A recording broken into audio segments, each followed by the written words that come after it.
الحمدللہ رب العالمین والعاقبۃ للمتقین والصلاة والسلام علی سید الانبیاء والمرسلین اما بعد فاعوذ باللہ من الشیطان الرجیم بسم اللہ الرحمن الرحیم ان الدین عند اللہ الاسلام صدق اللہ مولانا العلی العظیم۔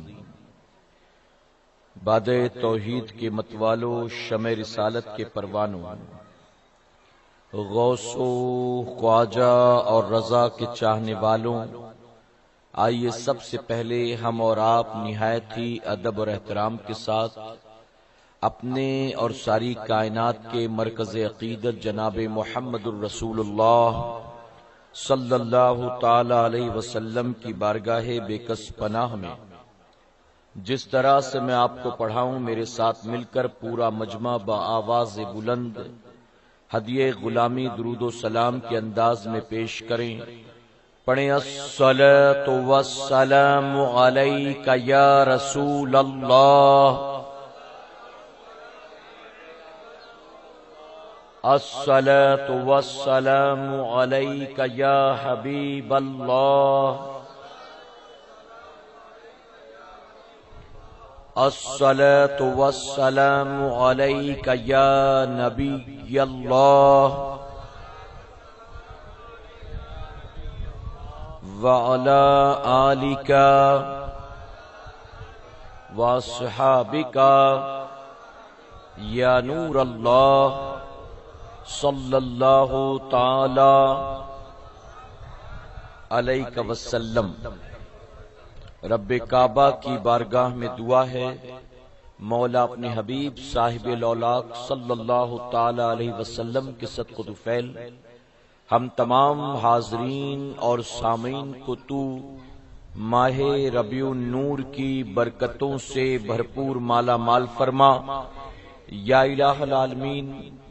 ہم گناہگاروں سیاہکاروں کو، ہمارے والدین کو اور ہماری قیامت تک آنے والی تمام نسلوں کو ہر سال قرآن و سنت کے دائرے میں رہتے ہوئے دھوم دھام سے اپنے محبوب صلی اللہ تعالی علیہ وسلم کی میلاد پاک منانے کی توفیق نصیب فرما، اور اپنے محبوب صلی اللہ تعالی علیہ وسلم کی میلاد پاک کا صلہ ہمیں دنیا اور آخرت دونوں جہاں میں نصیب فرما۔ آپ سن رہے ہیں توحید نیٹ ورک کی اسلامک آواز، Tauheed network international Islamic YouTube channel. پھر کے گلی گلی تباہ، ٹھوکریں سب کی کھائیں کیوں، دل کو جو عقل دے خدا، تیری گلی سے جائیں کیوں۔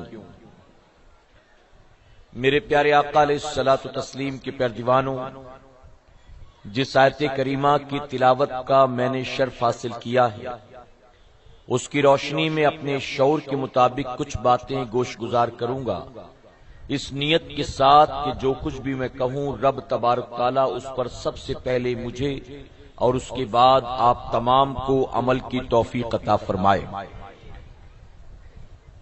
جشن عید میلاد النبی صلی اللہ علیہ وسلم کی 5 روزہ محفل میں آج یہ تیسری محفل ہے۔ ایک بیان میرا آپ پرسوں سن چکے ہیں اور آج دوسرے بیان کی غرض سے میں حاضر آیا ہوں۔ میرے پیارے آقا علیہ الصلوۃ والتسلیم کے پیارے دیوانوں، میں عرض کرنا چاہتا ہوں کہ ہم اور آپ اس وقت جہاں بیٹھے ہیں یا جہاں رہ رہے ہیں، یہ آبادی وہ آبادی ہے جسے مسلم پاکٹ ایریا کہتے ہیں، یعنی اس علاقے میں مسلمانوں کی اکثریت بستی ہے۔ اگر یہ سوال کیا جائے کہ بامبے میں کون کون سے علاقے ہیں جہاں مسلمانوں کی میجورٹی ہے، تو جتنے علاقے گنائے جائیں گے ان علاقوں میں آپ کے اس علاقے کا بھی نام لیا جائے گا۔ یعنی یہ کوئی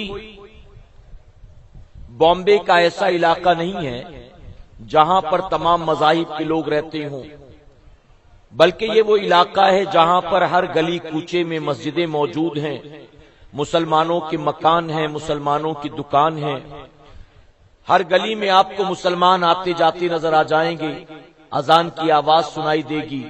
میرے پیارے آقا علیہ الصلوۃ والتسلیم کے پیروانوں، تو کہنے سے مراد یہ ہے کہ یہ مسلم پاکٹ ایریا ہے، یہاں ماحول دینی ہونا چاہیے، یہاں ماحول مکمل طور پر اسلامی ہونا چاہیے، لیکن اس کے باوجود میں بہت معذرت کے ساتھ کہوں گا کہ اس مسلم پاکٹ ایریا میں جشن عید میلاد النبی صلی اللہ علیہ وسلم کی محفل سجی ہے، اور اس محفل میں آنے والوں کو اس محفل کے آداب صحیح طور پر معلوم نہیں۔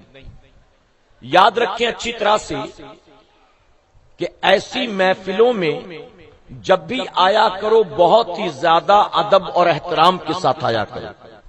یہ جو علماء اکرام یا مبلغین یا نعت خواں، شاعر، مقرر جبہ پہن لیتے ہیں، سرما لگا لیتے ہیں، امامہ شریف باندھ لیتے ہیں، ٹوپیاں پہنتے ہیں، جیکٹ پہنتے ہیں، عطر لگاتے ہیں، تو یاد رکھیں یہ ساری چیزیں لوگوں کو دکھانے کے لیے نہیں ہوتی ہیں، بلکہ یقیناً ہم حضور اکرم صلی اللہ علیہ وسلم کے ذکر پاک کی محفل میں آئے ہیں، جن سے زیادہ حسین و جمیل اللہ نے اس کائنات میں کسی کو پیدا ہی نہیں کیا، تو جب ان کے ذکر کی محفل میں آتے ہیں تو ہم بھی سج سنور کر تیار ہو کر آیا کرتے ہیں۔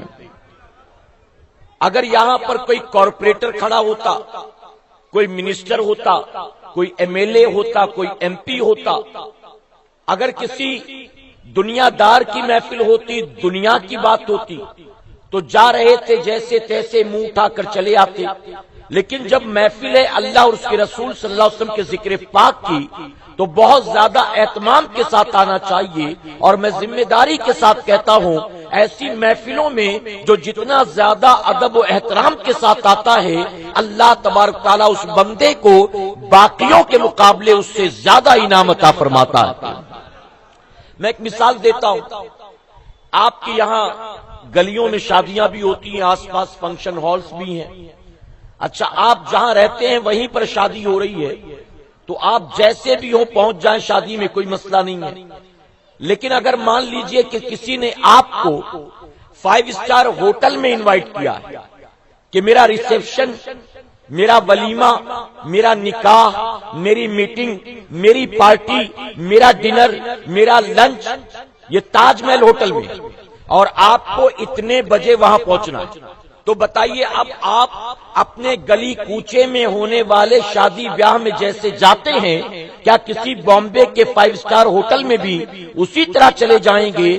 آپ کہیں گے نہیں، بلکہ ہم تو یہاں کی شادیوں میں سلیپر پہن کر چلے جاتے ہیں، لیکن 5 اسٹار ہوٹل میں اگر انوائٹ کیا جائے تو ہم اس کے لیے سلیپر پہن کر نہیں جائیں گے، بلکہ اس کے لیے تو ایک اچھا کپڑا بھی ہوگا، اچھا جوتا بھی ہوگا، وہاں جانے سے پہلے اچھا خاصا اہتمام ہوگا۔ میرے پیارے آقا علیہ الصلوۃ والتسلیم کے پیروانوں، آپ جانتے ہیں کہ بامبے میں بہت سے کلب ایسے ہیں، بہت سے ہوٹلز ایسے ہیں، بہت سے ڈسکو ایسے ہیں جہاں پر باقاعدہ ان لوگوں نے ڈریس کوڈ سیٹ کر رکھا ہے، اگر آپ بوٹ پہن کر نہ جائیں آپ کو ڈسکو میں انٹری نہیں ملتی، آپ سلیپر پہن کر جائیں آپ کو 5 اسٹار ہوٹل میں انٹری نہیں ملتی، آپ جیکٹ پہن کر نہ جائیں تو آپ کو ڈسکو میں انٹری نہیں ملتی، پب میں انٹری نہیں ملتی۔ تو یہاں لوگوں نے ڈسکو کے، 5 اسٹار ہوٹلز کے، 3 اسٹار 7 اسٹار ہوٹلز کے ڈریس کوڈ سیٹ کر کے رکھ دیے ہیں، لیکن ہم اور آپ اللہ اور اس کے رسول صلی اللہ علیہ وسلم کے ذکر پاک کی محفل میں ننگے سر چلے آتے ہیں، میلے کچیلے کپڑے پہن کر چلے آتے ہیں، ماوا زردہ گٹکا کھاتے کھاتے آ کر بیٹھ جاتے ہیں۔ اے سرکار مدینہ کے پیروانوں یاد رکھیں، جتنا زیادہ مؤدب ہوں گے اللہ اتنا ہی زیادہ آپ کو انعام عطا فرمائے گا۔ میں اپنا تجربہ بتاتا ہوں صرف مثال سمجھانے کے لیے۔ جب میں دبئی گیا تھا اجتماع میں تقریر کرنے کے لیے، تو وہاں پر ساتھیوں نے اجتماع سے فارغ ہونے کے بعد یہ سوچا کہ کہاں بار بار آئیں گے، چلو تھوڑا سا دبئی گھما دیا جائے، تو گھماتے گھماتے ایک جگہ لے کر گئے۔ وہ ہمارے جتنے ساتھی تھے دبئی میں رہنے والے، انہوں نے جبہ پہن رکھا تھا اور میں نے کرتا پیجامہ پہن رکھا تھا۔ جب وہاں لے کر مجھے پہنچے تو جو سیکیورٹی والے تھے انہوں نے میرے کرتے پیجامے کی وجہ سے وہاں مجھے جانے سے روک دیا اور منع کر دیا۔ تو میں نے تعجب سے کہا کہ بھائی تم مجھے روکتے ہو، میں نے کوئی ایسا لباس تو نہیں پہنا جو غیر اسلامی ہے؟ اندر لوگ شارٹس پہن کر گھوم رہے ہیں، اندر انگریز جو ہے وہ چڈیاں پہن کر گھوم رہے ہیں، ٹی شرٹ پہن کر گھوم رہے ہیں، تو ان کے لیے کوئی پابندی نہیں۔ میں نے تو پیجامہ کرتا پہنا ہے، آپ اس پر پابندی لگاتے ہو، آخر مجھے جانے کیوں نہیں دیتے؟ تو ان لوگوں نے کہا کہ ہمارے یہاں کا ڈریس کوڈ جو ہے، آپ اگر توپ پہن کر آئیں گے، جبہ پہن کر آئیں گے، آپ کو الاؤ کیا جائے گا۔ اگر آپ شارٹس پہن کر آئیں گے، ٹریک پینٹ پہن کر آئیں گے، جینس ٹی شرٹ پہن کر آئیں گے، آپ کو الاؤ کیا جائے گا، لیکن اگر کرتا پیجامہ پہن کر آئیں گے، آپ کو الاؤ نہیں کیا جائے گا۔ میں نے اس کا ریزن پوچھا، انہوں نے کچھ ریزن بیان کیا، میں وہ ریزن یہاں بتانا مناسب نہیں سمجھتا۔ بہرحال میں عرض کرنا چاہتا ہوں کہ وہاں پر ٹورسٹ اسپاٹ پر بھی انہوں نے ڈریس کوڈ سیٹ کر رکھا ہے۔ ہمارے یہاں دینی جلسوں اور ایسی محفلوں میں ہم نے کوئی ڈریس کوڈ سیٹ تو نہیں کیا، لیکن ہمارا دل کیا یہ نہیں کہتا، ہمارا ضمیر کیا یہ نہیں کہتا، ہماری غیرت کیا یہ نہیں کہتی، ہمارا ایمان کیا یہ نہیں کہتا کہ ہم اس کے ذکر کی محفل میں جاتے ہیں؟ اللہ نے جس سے زیادہ حسین و جمیل کسی کو پیدا ہی نہیں کیا، ہم اس کے ذکر کی محفل میں جاتے ہیں جس کے صدقے میں رب نے ساری کائنات کو پیدا کیا۔ تو جب ان کے ذکر کی محفل میں جائیں تو یوں ہی منہ اٹھا کر نہ جایا کریں، بلکہ بہت ادب و احترام کے ساتھ جایا کریں۔ اگر یہ کف پریڈ ہوتا، کلابا ہوتا، برج کینڈی کا کوئی علاقہ ہوتا، بینڈ سٹینڈ ہوتا، کارٹر روڈ ہوتا، بامبے کا کوئی پوش ایریا ہوتا، جہاں پر اکا دکا مسلمان رہتے، وہ بھی دین سے کوسوں دور، جنہیں پتہ ہی نہیں ہے کہ ربیع الاول شریف کا مہینہ چل رہا ہے کہ محرم کا مہینہ چل رہا ہے، جنہیں یہ تو پتا ہے کہ مائیکل جیکسن کون ہے، لیکن جنہیں یہ پتا نہیں کہ سیدنا بلال کون ہے، جنہیں یہ تو پتا ہے کہ سچن تیندولکر کون ہے، لیکن انہیں یہ پتا نہیں ہے کہ سیدنا صدیق اکبر اور سیدنا عمر فاروق اعظم کون ہیں۔ بامبے کا وہ علاقہ جہاں پر اکا دکا مسلمان رہتے ہیں، جو جمعہ کی نماز بھی نہیں پڑھتا، عید بقرہ عید کی نماز بھی نہیں پڑھتا۔ اے سرکار مدینہ کے پرجوانوں، جب ماہ رمضان المبارک آتا ہے ہم روزہ رکھتے ہیں، لیکن وہ محمد علی روڈ پر صرف کھانے پینے کے لیے دوستوں کے ساتھ آتا ہے۔ اگر ایسی کوئی آبادی ہوتی تو ممکن ہے یہ بات میں نہ کرتا، لیکن یہ وہ آبادی ہے جہاں پر صبح شام ہمارے کانوں میں حی علی الصلاح حی علی الفلاح کی اذان سنائی دیتی ہے، ہمارے گلی کوچے سجے لگتے ہیں، ہمیں پتہ چلتا ہے کون سا مہینہ چل رہا ہے، ہر بڑی تاریخ کا ہمیں اچھی طرح سے احساس ہے، ہر بڑے دن ہر بڑی رات کا اچھی طرح سے اندازہ ہے۔ اب ایسی آبادی میں بھی اگر ہم آقا کے میلاد کی محفل کا احترام صحیح طور پر نہ کر سکے تو بتائیے ہم آخر کہاں جا کر دین پر عمل کرتے ہوئے نظر آئیں گے؟ تو آج تیسری محفل، میں امید کرتا ہوں کل سے آئیں گے تو سر پہ ٹوپیاں ہوں گی انشاءاللہ، ہوں گی نا؟ اچھا جینس ٹی شرٹ تو نہ جانے کتنا جوڑا ہے، گھر میں کباٹ بھرا ہوا ہے، جب صبح نکالتے ہیں پہننے کے لیے تو خود ہی سوچتے ہیں یہ والا پہنوں کہ وہ والا پہنوں، تب خود ہی سوچنا پڑتا ہے کہ یار یہ 2 دن پہلے پہنا تھا، آج اس کو نہیں پہنتا ہوں، آج دوسرا نکال لیتا ہوں۔ اور کبھی اپنے ہی کپڑے دیکھ کر لگتا ہے کہ بہت پرانے ہو گئے، اب کچھ نئے کپڑے خریدنے چاہیے۔ تو جن کے گھروں میں jeans T shirt short shirt T shirt جو ہیں بھرے پڑے ہوئے ہیں، اگر انہی مسلمانوں کو دیکھو تو ان کے پاس 20 روپے کی ٹوپی نہیں ہوتی ہے۔ بہت معذرت کے ساتھ کہوں گا، برا مت مانیے گا، بات چھپتی ہوئی لیکن یہ بات حقیقت ہے۔ یاد رکھیں، ٹوپی صرف حالت نماز میں پہننا ضروری نہیں ہے، بلکہ بندے مومن کے سر پر تو ہر وقت ٹوپی ہونی چاہیے۔ لیکن مسلمانوں نے ٹوپی پہننا کم کر دیا، ٹوپی پہنانا زیادہ شروع کر دیا ہے۔ وہ ٹوپیاں پہنتے نہیں ہیں، پہنانا شروع کر دیا ہے انہوں نے۔ آج اس کو ٹوپی پہنا رہے، کل اس کو ٹوپی پہنا رہے۔ یہ بامبے کی لینگویج میں بول رہا ہوں، سمجھ میں آ رہی نا بات آپ کی؟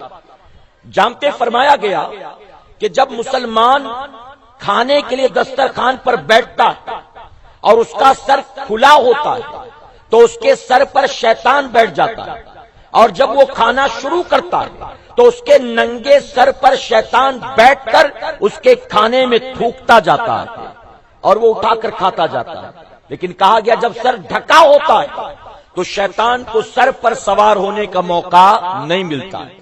اسی طرح کہا گیا ٹوائلٹ کے لیے جب آپ جاتے، استنجے کے لیے، پیشاب پیخانے کے لیے، تو واش روم میں اگر ننگے سر جاتے تو اس کی وجہ سے ایک بیماری ہوتی ہے، اور وہ بیماری کون سی ہے؟ اسے کہتے ہیں نسیان کی بیماری، یعنی ذہن کمزور ہوتا ہے۔ ننگے سر اگر ٹوائلٹ میں آئے جائیں تو ذہن کمزور ہوتا ہے، آنکھ کمزور ہوتی ہے۔ اگر ننگے سر ٹوائلٹ میں آئے جائیں تو عقل کمزور ہوتی ہے، یادداشت کمزور ہوتی ہے۔ اسی طرح ٹوائلٹ کے اندر تھوکنے سے یادداشت کمزور ہوتی ہے، ٹوائلٹ کے اندر نیوز پیپر پڑھنے سے، ایس ایم ایس پڑھنے سے، کسی سے بات چیت کرنے سے جو ہے اس سے بھی ذہن کمزور ہوتا ہے۔ تو یہ ساری بیماریوں کا سبب ہے۔ تو اے سرکار مدینہ کے پیروانوں، یاد رکھنا، صرف مسجدوں میں جاتے وقت ٹوپیاں پہننا یا سروں کو ڈھانکنا آقا کی سنت نہیں ہے، بلکہ بازار میں جاتے وقت بھی سر کو ڈھانکنا یہ نبی کی سنت مبارکہ۔ اور عورتوں کے لیے بھی ضروری، عورتیں ہمیشہ اپنے سر کو ڈھانکے رکھیں، بلا ضرورت کے اپنے سر کو ہرگز وہ نہ کھولیں، سر کو ننگا نہ کریں۔ جو عورتیں گھر میں کام کرتے وقت دوپٹہ اتار کر پھینک دیتی ہیں نا، کہ جھاڑو لگاتے وقت اگر دوپٹہ پہنیں گے تو الجھن ہوگی، ڈسٹرب ہوگا، گھر میں پوتا مارنا ہے تو دوپٹہ ہٹاؤ، آٹا گوندنا ہے تو دوپٹہ ہٹاؤ، چاول چننا ہے تو دوپٹہ ہٹاؤ، روٹی بیلنی ہے تو دوپٹہ ہٹاؤ۔ تو یاد رکھیں، کہا گیا جس گھر میں عورتیں بن دوپٹے کے رہتی ہیں اس گھر میں اللہ کی رحمت کے فرشتے نہیں آتے۔ اور یہاں پر معاملہ یہ ہے کہ اکثر جب اذان شروع ہوتی ہے تب ہمارے گھر کی عورتیں بھاگتی ہیں دوپٹہ ڈھونڈنے کے لیے، اور پھر وہ اذان ختم ہو جاتی، دوپٹہ مل نہیں پاتا ہے۔ اذان ختم ہو جاتی ہے، مشن دوپٹہ کمپلیٹ نہیں ہوتا، پھر بچوں سے کہتے یہیں رکھا تھا، کس نے اٹھا لیا؟ وہاں رکھا تھا، کس نے ہٹا دیا؟ یعنی اذان شروع ہوئی تو دوپٹہ یاد آیا، اور اذان ختم ہوتے ہوتے دوپٹہ نہ ملا۔ اب یہ نہیں کہ چلو اذان ختم ہو گئی دوپٹہ نہیں ملا، اگلی اذان سے پہلے ڈھونڈ کر رکھ لو، نہیں، بلکہ نہ جانے کتنے سالوں سے یوں ہی اذان کے وقت ڈھونڈا جاتا ہے اور اس کے بعد میں نہیں ملتا۔ اور بہت معذرت کے ساتھ کہوں گا، اگر دروازے پر کوئی گیسٹ آتا ہے، کوئی مہمان آتا ہے اور دروازہ نوک کرتا ہے یا ڈور بیل بجاتا ہے، عورت گھر کا دروازہ بن دوپٹے کے کھولتی ہے اور پھر دیکھتی ہے کہ ابا نہیں ہے، بھائی نہیں ہے، بیٹا نہیں ہے، شوہر نہیں ہے، یہ تو کوئی غیر محرم ہے، تو دروازہ کھولنے کے بعد پھر گھبرا کر بھاگتی ہے دوپٹہ ڈھونڈنے کے لیے۔ ہم نے کہا عقل کی ماری کم سے کم دروازہ کھولنے سے پہلے دوپٹہ لے لیا ہوتا، اب چھپانے کو رہا کیا؟ پہلے تو بن دوپٹے کے دروازہ کھول دیا، آنے والے نے تجھے دیکھ لیا، اب بتا رہی ہے کہ تو بڑی با پردہ ہے، تو بڑی با حیا ہے، اب دوپٹہ ڈھونڈ کر فائدہ کیا ہونا ہے؟ پہلے ہی دوپٹہ سر پر رکھ کر اپنے دروازے کو کھولنا تھا، چہرہ چھپا کر دروازے کو کھولنا تھا۔ پہلے تو بے باکی سے کھول دیا کانفیڈنس کے ساتھ، ابا ہی آئے ہوں گے، بھائی ہی آیا ہوگا، بیٹا ہی آیا ہوگا، لیکن پتا چلا کوئی اور نکلا، تو پھر چلے دوپٹہ ڈھونڈنے کے لیے۔ تو اے سرکار مدینہ علیہ الصلوۃ والتسلیم کے پیروانوں، ہونا چاہیے کہ مرد بھی اپنے سر کو ٹوپی یا امامہ شریف سے ڈھکے رکھے، اور عورتیں بھی دوپٹے سے، اسکارف سے، نقاب و برقع چادر سے اپنے سروں کو ہمیشہ ڈھانکے رکھیں، اور بلا ضرورت کے نہ الگ کرے، نہ کھولے۔ ہاں، اب یہ نہیں کہ سوتے وقت بھی ٹوپی پہن کر سو رہا ہے، سوتے وقت منع کیا گیا، کہا گیا کہ اگر ٹوپی پہن کر سوتے ہیں تو اس سے ذہن کمزور ہوتا ہے، سمجھے؟ تو اب سوتے وقت تو اجازت، تو سوتے وقت نہیں پہننا، لیکن باقی وقتوں میں بلا ضرورت سر سے ٹوپی نہیں ہٹانا ہے، ٹھیک ہے؟ اللہ ہم سب کو عمل کی توفیق عطا فرمائے۔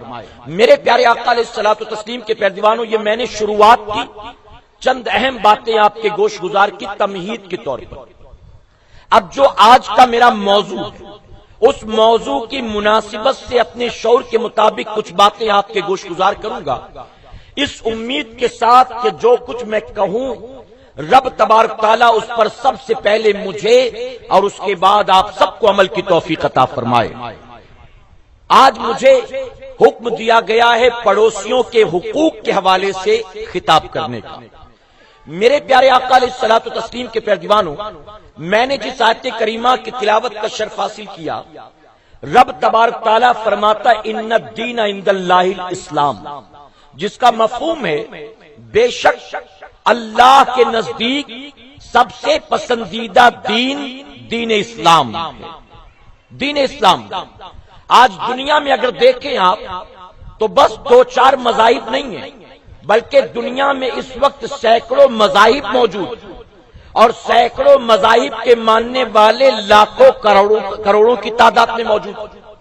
اور حیرت یہ ہے کہ وہ لوگ جن کے مذہب کی کوئی تاریخ نہیں ہے، جن کے مذہب کی کوئی بنیاد نہیں ہے، جن کے مذہب کی کوئی اصل نہیں ہے، جن کے مذہب کی بنیاد قصے کہانیوں پر ہے، مائتھولوجی پر ہے، جن کے مذہب کی بنیاد جو ہے وہ بنیاد کوئی معنی نہیں رکھتی ہے، وہ لوگ بھی اپنے ہی مذہب کو اچھا کہتے ہیں، سچا کہتے ہیں، اور اپنے مذہب پر وہ سختی اور پابندی سے عمل کرتے ہیں۔ لیکن جانتے ہو وہ رب جس نے ساری کائنات کو پیدا کیا، جو ساری کائنات کا خالق ہے، مالک ہے، رازق ہے، جس نے 1,24,000 40,000 کم و بیش انبیاء کو روئے زمین پر انسان کی ہدایت کے لیے پیدا کیا، جس نے ہمارے اور آپ کے لیے قرآن شریف کو اتارا، امام الانبیاء کو بھیجا، وہ اللہ تبارک تعالیٰ خود قرآن مقدس میں ارشاد فرماتا ہے کہ دنیا کے تمام مذاہب کے ماننے والے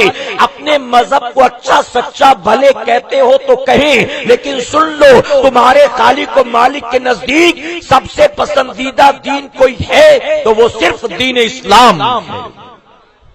اور یہ اللہ کا بے پناہ کرم اور احسان کہ اس نے ہمیں اور آپ کو کسی باطل دین میں پیدا نہیں کیا، بلکہ اس نے ہمیں اور آپ کو اپنے پسندیدہ دین میں پیدا فرمایا، اور وہ دین اسلام ہے۔ کہیں الحمدللہ۔ اب یہاں ایک بات اور واضح کر دوں، 1,24,000 40,000 کم و بیش انبیاء جو روئے زمین پر آئے تھے، کوئی نبی اپنے ساتھ دوسرا مذہب لے کر نہیں آیا، بلکہ ہر نبی اپنے ساتھ دین اسلام ہی لے کر آیا تھا۔ عیسیٰ علیہ السلام عیسائیت لے کر نہیں آئے تھے، موسیٰ علیہ السلام یہودیت لے کر نہیں آئے تھے، بلکہ سارے نبی اپنے ساتھ دین اسلام لے کر آئے تھے۔ یہ بات اور ہے کہ لوگوں نے اسلام کو نہ سمجھا، نہ جانا، نہ پہچانا، بلکہ انبیاء کے نام پر اپنے مذہب کا نام رکھا، اور جو ان انبیاء کی اصل تعلیمات تھی ان تعلیمات کو فراموش کر کے اپنی عقل کی بنیاد نئے نئے عقیدے گڑھے، اور انہوں نے نبی کے لائے دین میں بگاڑ پیدا کر دیا، اور اپنے عقل و شعور کے مطابق انہوں نے نئے طور طریقے کو اپنایا اور انبیاء کے طریقے کو چھوڑ دیا۔ میرے پیارے آقا علیہ الصلوۃ والتسلیم کے پیروانوں، آدم علیہ السلام سے لے کر امام الانبیاء جناب محمد الرسول اللہ صلی اللہ علیہ وسلم تک سارے نبی اپنے ساتھ دین اسلام لے کر آئے، اور اسلام، یہ دین اسلام دین فطرت بھی، دین فطرت۔ میرے پیارے آقا کے پیروانوں، اسلام کا مطلب ہے سلامتی، پیس، توجہ ہے نا آپ کی؟ اسلام کا مطلب ہے پیس، امن، شانتی، اور مسلمان کا مطلب امن والا، سلامتی والا، پیس والا۔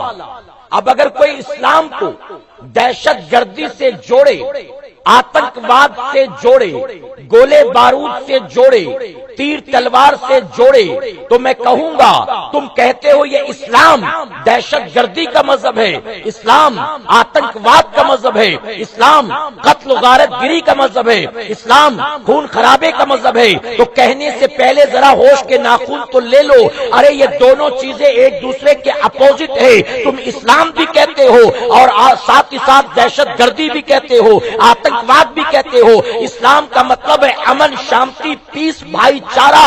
اے سرکار مدینہ کے پیروانوں، تو جہاں اسلام ہوگا وہاں آتنکواد کا کوئی تعلق نہیں ہوگا، جہاں مسلمان ہوگا اس مسلمان کا دہشت گردی سے کوئی تعلق نہیں ہوگا۔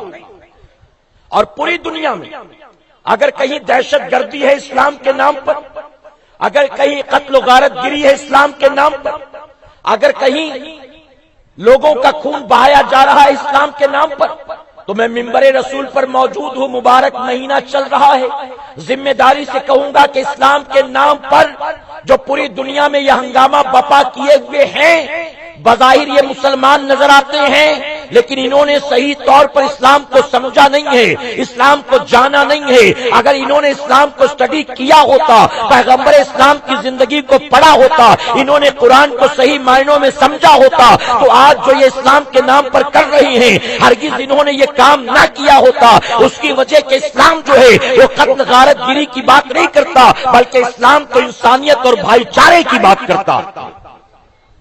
میرے پیارے آقا علیہ الصلوۃ والتسلیم کے پیروانوں، حضور اکرم صلی اللہ علیہ وسلم کی تعلیمات، امام الانبیاء کا درس، آپ کی تربیت، آپ کے فرامین، آپ کی تعلیمات اگر اٹھا کر دیکھیں تو آپ کو پتا چلے گا کہ حضور اکرم صلی اللہ علیہ وسلم اپنے امتیوں کو صرف نمازی بنانے نہیں آئے تھے، اپنے امتیوں کو صرف قرآن کا قاری بنانے نہیں آئے تھے، اپنے امتیوں کو صرف حاجی اور نمازی بنانے نہیں آئے تھے، اپنے امتیوں کو صرف دین کا یہی طریقہ اور چند عبادات سکھانے نہیں آئے تھے، بلکہ اگر حضور اکرم صلی اللہ علیہ وسلم کی زندگی کا مطالعہ کریں، آپ کے فرامین کو پڑھیں تو آپ کو پتا چلے گا کہ حضور اکرم صلی اللہ علیہ وسلم نے جہاں اپنی قیامت تک آنے والی امت کو عبادت اور ریاضت کا طریقہ دیا ہے، وہیں پر آپ نے اپنے امتیوں کے اخلاق و کردار کو سنوارنے کا کام بھی کیا۔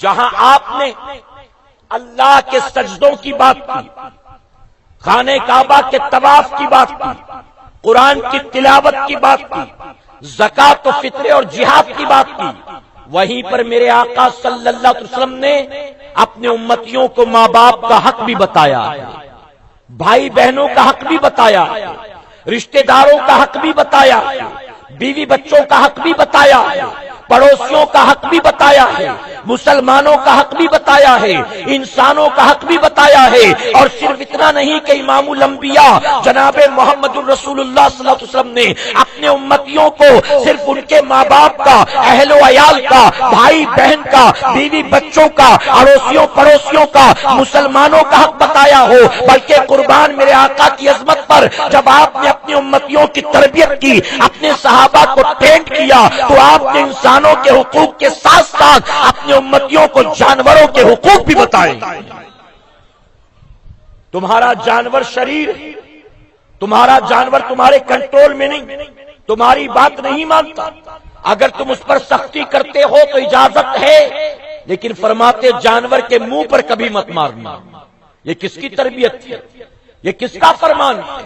میں پوچھتا ہوں کسی مذہب میں کیا کہیں کسی کتاب میں لکھا، ان کے لٹریچر میں، ان کے مذہب کے کسی اسکالر نے کبھی یہ کہا ہے کہ جانور کو مارنا ہو تو ایسے مارو ایسے نہ مارو؟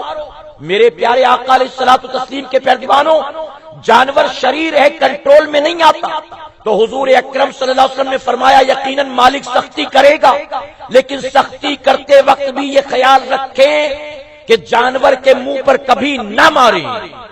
تو جو جانور کے منہ پر مارنے سے منع کرے، کیا بتائیے کسی ہوٹل میں بمباری کرنے کی وہ اجازت دیں گے؟ کسی ٹرین بس کے اندر بم پھوڑنے کی اجازت دیں گے؟ کہیں ہیومن بم کے ذریعے، RDX کے ذریعے، AK-47 کے ذریعے؟ بتائیے کیا انسانوں کو، اور وہ بھی بے گناہ انسانوں کو جنہوں نے آپ کا کوئی حق مارا نہیں ہے، اگر وہ مسلمان نہیں ہے تو قصوروار آپ کے نہیں ہیں، اللہ رسول کے قصوروار ہیں، سزا دینے کا آپ کو کیا حق حاصل ہے بھلا؟ اگر وہ یہودی ہے وہ اللہ کا گنہگار ہے، اگر وہ عیسائی ہے اللہ کا گنہگار ہے، سزا دینے کا اختیار تجھے نہیں ہے، تو بے گناہوں کو موت کے گھاٹ اتارنا، بتائیے کیا میرے آقا نے اس کی کبھی اجازت دی ہوگی؟ ارے جو اپنے امتیوں سے فرماتے ہیں تم جانور کے منہ پر کبھی نہ مارو، بے گناہ بچوں کو، بوڑھوں کو، عورتوں کو اگر کوئی قتل کر دے تو کیا آقا اس کو پسند فرمائیں گے؟ میرے پیارے آقا علیہ الصلوۃ والتسلیم کے پیروانوں، حضور اکرم صلی اللہ علیہ وسلم نے جب اپنے امتیوں کو پڑوسیوں کے حقوق کے حوالے سے ٹرین کیا، جب اپنے امتیوں کی ٹریننگ کی پڑوسیوں کے حقوق کے حوالے سے، تو جانتے ہو کیا فرماتے؟ بڑی توجہ طلب بات ہے، اور ہمارے اور آپ کے لیے، سب کے لیے یہ سیکھنا سمجھنا بے انتہا ضروری۔ حضور اکرم صلی اللہ علیہ وسلم فرماتے ہیں کہ جبرائیل علیہ السلام میرے پاس بار بار آتے اور پڑوسیوں کے حوالے سے آپ تاکید کرتے تھے پڑوسی کا یہ حق یہ حق یہ حق ہے۔ حضور اکرم صلی اللہ علیہ وسلم فرماتے یہاں تک کہ مجھے یہ گمان ہوا کہ کہیں جبرائیل اگلی مرتبہ آئیں تو اللہ کی جانب سے یہ حکم لے کر نہ آ جائیں کہ پڑوسی کو تمہارے مال پر بھی اختیار دیا گیا ہے، یعنی تمہاری موت کے بعد جو تمہارا ترکہ تقسیم ہوگا اس میں پڑوسی کا بھی حصہ لگے گا۔ فرماتے ہیں کہ پڑوسی کو وارث نہ قرار دے دیا جائے، مجھے یہ گمان ہوا، یعنی پڑوسیوں کے حق اتنے زیادہ کہ پڑوسی کو کہیں وارث نہ قرار دے دیا جائے۔ حضور اکرم صلی اللہ علیہ وسلم فرماتے مجھے یہاں تک گمان ہوا۔ لیکن آج بتائیے ہم اپنے گریبان میں جھانکیں، ہم میں آپ میں کتنے ہیں جو اپنے پڑوسیوں کے حقوق کو ادا کرتے ہیں؟ اب سب سے پہلے یہ سمجھیں کہ پڑوسی ہے کون، اور پھر یہ سمجھیں کہ ہمارے پڑوسی کتنی طرح کے ہوتے ہیں، اور پھر یہ سمجھیں کہ پڑوسیوں کے حقوق کتنی طرح کے ہوتے ہیں۔ میرے پیارے آقا علیہ الصلوۃ والتسلیم کے پیروانوں، اللہ رب العزت نے ہم پر آپ پر دو حق رکھے، توجہ ہے نا آپ کی؟ کوئی جذباتی نعرے والی تقریر نہیں بلکہ سیکھنے سکھانے کی محفل۔ اللہ رب العزت نے ہم پر آپ پر دو حقوق رکھے، ایک کہلاتا ہے حقوق اللہ اور دوسرا کہلاتا ہے حقوق العباد۔ حقوق اللہ کا مطلب ہے اللہ کے حقوق، اور حقوق العباد کا مطلب ہے بندوں کے حقوق۔ اب حقوق اللہ میں کیا ہے؟ یہ نماز پنجگانہ یہ حقوق اللہ ہے، عید بقرعید کی نماز حقوق اللہ ہے، جمعہ کی نماز حقوق اللہ ہے، یہ ماہ رمضان کے روزے حقوق اللہ ہے، یہ زکوٰۃ کا نکالنا حقوق اللہ ہے، مالک نصاب ہے تو فطرہ دینا حقوق اللہ ہے، صاحب استطاعت ہے تو حج کرنا حقوق اللہ ہے، خانہ کعبہ کا طواف کرنا، صفا مروہ کی صحیح کرنا، قرآن شریف کی تلاوت کرنا، صدقہ خیرات کرنا، یہ سب حقوق اللہ میں شمار ہے۔ اللہ کا حق کسے کہتے ہیں اور جانتے حقوق العباد کسے کہتے ہیں؟ اولاد پر جو ماں باپ کا حق ہے اسے حقوق العباد یعنی بندوں کے حق کہتے ہیں، اور ماں باپ پر جو اولاد کا حق ہے اسے حقوق العباد کہتے ہیں۔ ہم پر جو پڑوسیوں کا حق ہے، رشتہ داروں کا حق ہے، دوستوں کا حق ہے، مسلمانوں کا حق ہے، غیر مسلموں کا حق ہے، ہماری مسجد کے امام کا حق ہے، اسے کہتے حقوق العباد۔ اور جانتے ہو ان دونوں چیزوں کو اگر سامنے رکھ کر دیکھا جائے تو میں ذمہ داری سے کہوں گا حقوق اللہ کی عظمتیں بہت زیادہ ہیں، لیکن اگر دونوں کو کمپیئر کیا جائے تو حقوق العباد جو ہے وہ حقوق اللہ کے مقابلے زیادہ نازک ہوا کرتا ہے۔ اللہ تبارک تعالیٰ فرماتا ہے میں رحمان ہوں، رحیم ہوں، کریم ہوں، ستار ہوں، غفار ہوں۔ اگر میرے کسی بندے نے میرا کوئی حق پامال کر دیا، میری کوئی حق تلفی کر دی، ممکن ہے قیامت کے دن میں اپنے بندے کو معاف کر دوں، لیکن اگر میرے کسی بندے نے کسی بندے کا حق مارا ہوگا، اگر کسی بندے نے کسی بندے کا حق مارا ہوگا تو میں اسے اس وقت تک معاف نہیں کروں گا کہ جس کا حق مارا ہے، جب تک وہ بندہ خود اسے معاف نہ کر دے۔ اب یہاں بات جو سمجھنے کی، آپ نے نماز اگر قضا کر دی، آپ کی کوئی نماز چھوٹ گئی تو کس سے معافی مانگیں گے؟ امی سے، ابا سے کہ اللہ سے؟ کیونکہ یہ حقوق اللہ ہے نا، میں نے اللہ کا حق مارا ہے، مجھ سے غلطی ہوئی، اللہ کی بارگاہ میں توبہ، اللہ کی بارگاہ میں معافی۔ اسی طرح سے اگر آپ نے ماں کا دل دکھایا، آپ نے والد کو جھڑکی دی، آپ نے اپنے بیوی بچوں کو لوگوں کے سامنے خامخواہ ذلیل کر دیا، آپ نے کسی مسلمان کا لوگوں کے سامنے مذاق اڑایا ہے، آپ نے اس کے عیبوں کو لوگوں کے سامنے ظاہر کر دیا ہے، آپ نے اتنا طنز و طعنہ کیا کہ وہ رونے پر مجبور ہو گیا، وہ لوگوں سے منہ چھپانے پر مجبور ہو گیا، تو اب آپ نے حقوق اللہ پامال نہیں کیا، حقوق العباد پامال کیا ہے۔ اب آپ نے بندوں کے حق مارے ہیں تو اللہ فرماتا ہے میں قیامت میں اس بندے کو اس وقت تک معاف نہیں کروں گا کہ جن کے حق مار کر آیا ہے، جب تک وہ بندے خود اسے معاف نہ کر دے۔ اب ماں کا دل دکھایا ہے، اللہ سے معافی مانگو، اللہ معاف فرمانے والا ہے۔ اگر باپ کو جھڑکا ہے دوستوں کے سامنے، باپ کو بے عزت کیا ہے بیوی کے سامنے، تو اب باپ سے معافی مانگو گے کہ اللہ سے معافی مانگو گے؟ میرے پیارے آقا علیہ الصلوۃ والتسلیم کے پیروانوں یہی وجہ ہے، فرمایا گیا جب حاجی حج کے لیے جاتا ہے، جیسے ہی خانہ کعبہ پر پہلی نظر پڑتی ہے اللہ اس کے سارے گناہ معاف فرما دیتا ہے۔ لیکن کون سے گناہ؟ حقوق العباد نہیں، حقوق اللہ۔ اسی لیے حج پر جانے سے پہلے کہا گیا کہ لوگوں سے ملاقات کرو، ان سے معافی تلافی کرو، اگر کوئی غلطی ہو گئی تو مجھے معاف کر دو، اگر جانے انجانے میں کبھی دل دکھایا تو مجھے معاف کر دو۔ بندوں سے معافیاں کیوں مانگتا ہے؟ اس کی وجہ کہ خانہ کعبہ پر جب تیری پہلی نظر پڑے گی تو اللہ تبارک تعالیٰ اپنے حقوق تو یقیناً معاف کر دے گا، لیکن تو نے جو بندوں کے دل دکھائے ہیں وہ ہرگز معاف ہونے والا نہیں ہے۔ تو اسی لیے کہا گیا بہتر طریقہ یہ ہے مولا سے معافی بعد میں مانگنا، پہلے بندوں سے معافی مانگ لے، اور بندوں نے اگر تجھے معاف کر دیا تو یقیناً اللہ بھی تجھے معاف فرمائے گا۔ اور رب فرماتا ہے بندوں نے معاف نہیں کیا تو میں بھی معاف کرنے والا نہیں ہوں۔ حضور اکرم صلی اللہ علیہ وسلم فرماتے صحابہ اکرام سے، میرے صحابیوں بتاؤ قیامت کے دن سب سے زیادہ مفلس شخص کون ہوگا؟ قیامت کے دن سب سے زیادہ مفلس کون ہوگا؟ تو کسی نے کہا یا رسول اللہ صلی اللہ علیہ وسلم قیامت کے دن سب سے زیادہ مفلس وہ ہوگا جو اس حال میں آئے گا کہ اس کے پاس نمازیں نہیں ہوں گی۔ کسی نے کہا قیامت کے دن سب سے زیادہ مفلس وہ ہوگا جو اس حال میں آئے گا کہ ماہ رمضان کے روزے رکھنے میں سستی کی ہوگی۔ کسی نے کہا قیامت کے دن سب سے زیادہ مفلس وہ ہوگا کہ جس پر حج فرض ہوا ہوگا لیکن اس نے حج ادا نہیں کیا ہوگا۔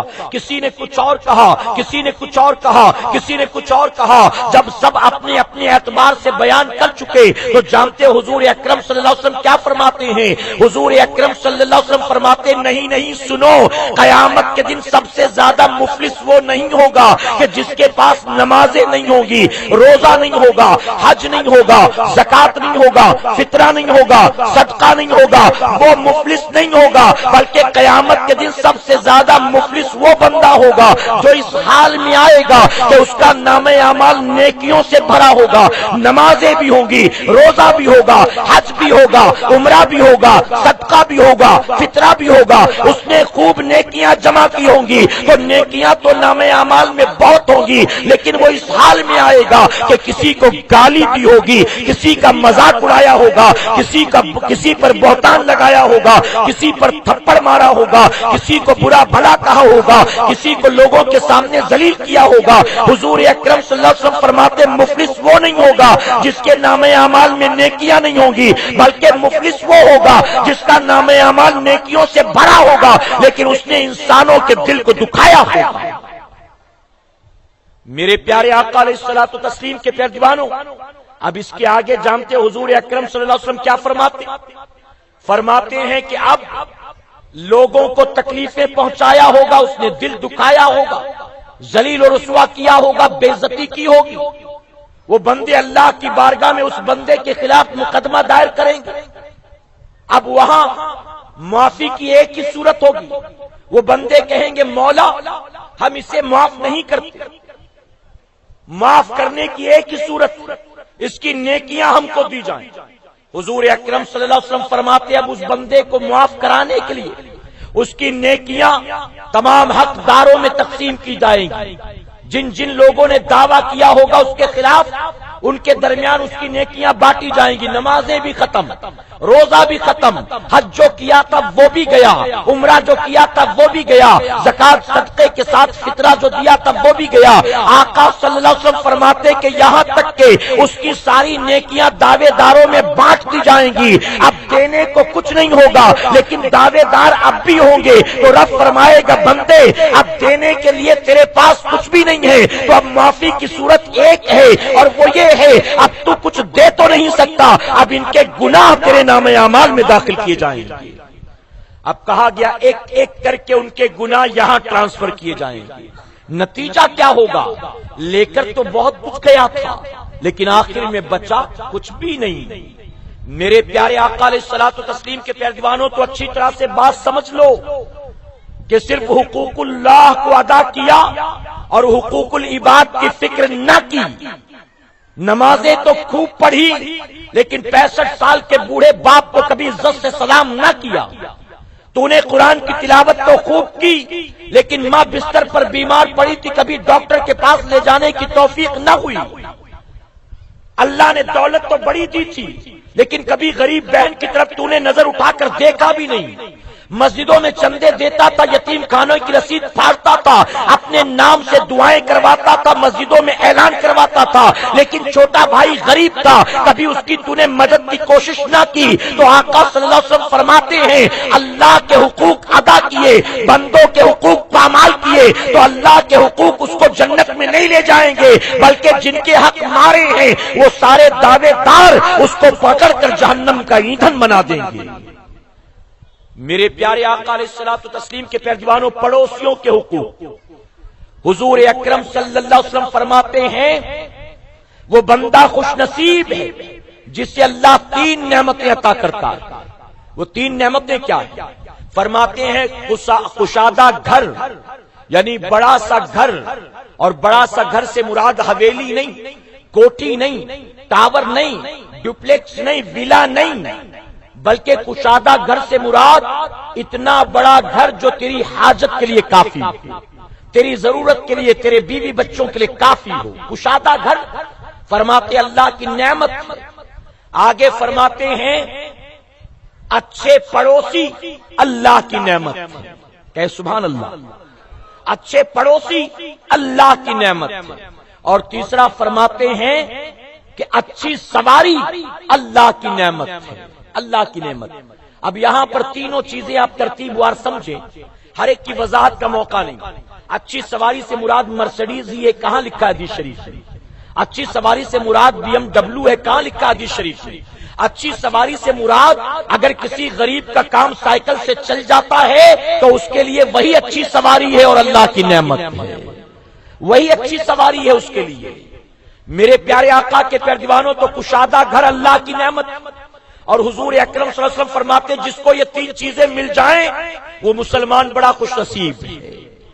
کسی بزرگ نے ایک مکان خریدا جو بازار میں قیمت تھی مکان کی, اس سے کئی گنا زیادہ قیمت دے کر مکان کو خریدا.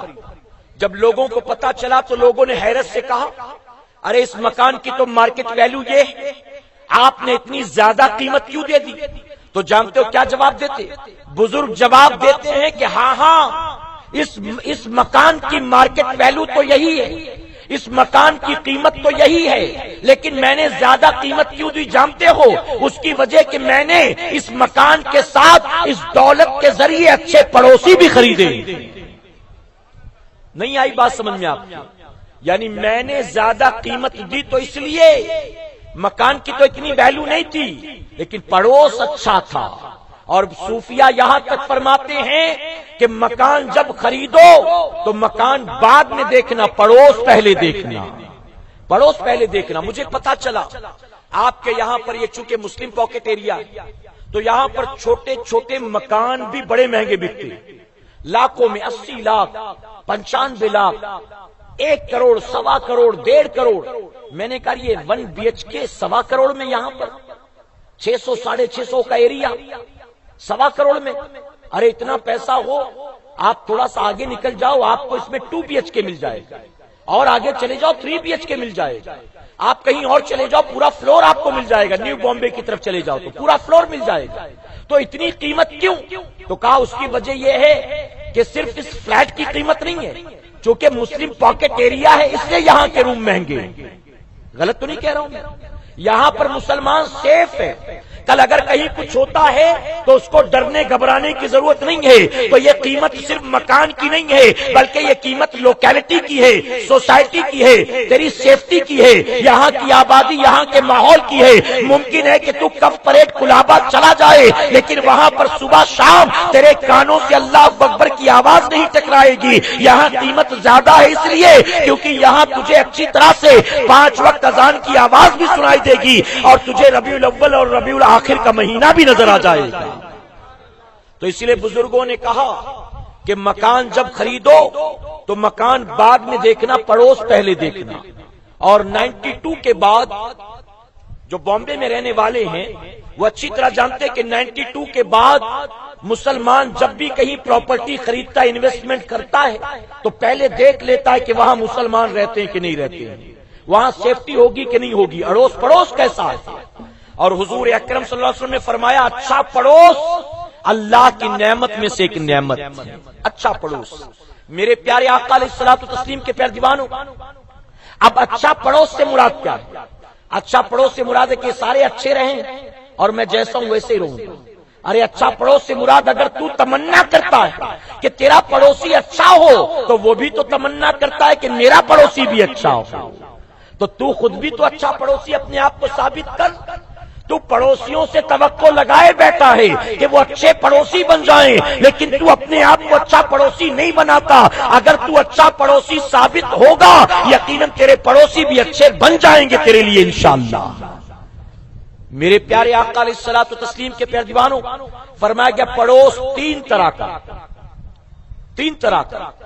ایک پڑوس ہے جس پر 3 گنا حق ہے ہمارا اور آپ کا۔ وہ کون ہے؟ کہا گیا پڑوسی ہے، ہمسایہ ہے۔ توجہ ہے نا، یہ وہ پڑوسی ہے جس پر 3 حق ہے ہمارے اور اس کے 3 حق ہے ہم پر۔ وہ پڑوسی پہلی چیز تو ہمسایہ ہے یعنی پڑوسی، دوسری چیز مسلمان ہے اور تیسری چیز رشتہ دار ہے۔ تو تینوں نسبتوں کی بنیاد 3 حق ہے یہاں پر۔ اور دوسرا نمبر پڑوسی ہے، مسلمان ہے، تو ہمسایہ ہے اس وجہ سے ایک رشتہ اور مسلمان ہے اس وجہ سے دوسرا رشتہ، دوسرا حق۔ تو یہاں پر 2 حقوق ہے۔ اور تیسرا پڑوسی ہے لیکن مسلمان نہیں ہے، کسی اور مذہب کا ماننے والا ہے لیکن ہے پڑوسی، تو اس پڑوسی ہونے کی وجہ سے اس کا ہم پر اور ہمارا اس پر ایک حق ہے۔ آئے گئی بات سمجھ میں آپ کی؟ اب پڑوس کتنا ہے، کہاں تک ہے، یہ بھی سن لیں۔ حضور اکرم صلی اللہ علیہ وسلم مسجد نبوی شریف کے دروازے پر کھڑے ہوئے اور صحابہ اکرام کی آپ نے تربیت کی۔ آپ نے فرمایا کہ اس کے ارد گرد جو 40 مکان ہیں وہ سارے کے سارے ہمارے پڑوس میں شمار ہوتے ہیں۔ آگے بات سمجھیں آپ کی؟